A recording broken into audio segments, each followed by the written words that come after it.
আবারও বঞ্চিত হলো পরিযায়ী, বঞ্চিত হলো সেই স্বর্ণকার, যাদের নিয়ে না তো আগের সরকারের কোনো মাথা ব্যথা ছিল, না এই নতুন সরকারের কোনো মাথা ব্যথা আছে। আর এই নতুন বাজেটে তারই বহিঃপ্রকাশ। যে পরিযায়ীরা, যে স্বর্ণকাররা বিভিন্ন রাজ্য থেকে, দূর দূরান্ত থেকে ট্রেনে, বাসে ভিড়কে উপেক্ষা করে, পয়সাকে উপেক্ষা করে, সময়কে উপেক্ষা করে বাংলায় গিয়ে নিজের ভোট দিয়ে পরিবর্তন আনলো, বা তারা চেয়েছিল যে এই সরকার আসলে হয়তো আমরা পরিবারের সাথে কিছুটা সময় কাটাতে পারবো, তাদের সাথে দুমুঠো একসাথে খেতে পারবো। কিন্তু সেই আশায় জল ঢেলে দিল এই নতুন সরকারও। আসলে এই পরিযায়ীদের কথা কারোরই তেমনভাবে আর মনে নেই।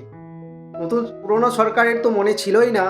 নতুন সরকার গঠনের পরে তারা প্রথমটা যেভাবে বলে বেড়াচ্ছিল যে পরিযায়ীরা আমাদেরকে জিতিয়েছে, পরিযায়ীদের জন্য আজকে এই আমাদের পরিবর্তন সম্ভব হয়েছে, কিন্তু বাজেটে সেই পরিযায়ীদের উল্লেখটুকু পর্যন্ত হলো না।